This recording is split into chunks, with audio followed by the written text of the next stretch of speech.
પોલીસને ચકમો આપી ભાગી જનાર ઇસમનો પીછો કરી પકડી પાડી દબોચી લઈ કાયદેસરની કાર્યવાહી કરતી લક્ષ્મીપુરા પોલીસ।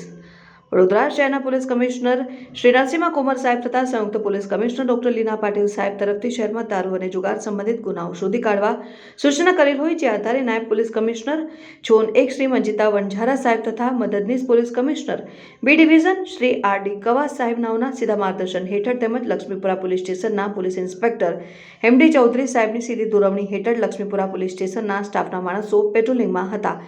તે દરમિયાન સ્ટાફના માણસોને બાતમી મળેલ કે એક ઇસમ સમતા શોપિંગ સેન્ટર પાસે દારૂનું વેચાણ કરે છે, જે આધારે સદર જગ્યાએ જતા એક ઇસમ ત્યાં હાજર હોય, જે પોલીસને જોઈને એક્ટિવા લઈને ભાગી ગયેલ, જે બાદ પોલીસે સદર એક્ટિવા ચાલકનો પીછો કરી કુલ ₹20,500ના મુદ્દામાલ સાથે પકડી પાડી તેના વિરુદ્ધ તાત્કાલિક ગુનો નોંધી અસરકારક કામગીરી કરવામાં આવેલ છે। પકડાયેલ આરોપીનું નામ રોહિત રાજુભાઈ કથિરિયા, ઉંમર વર્ષ 36,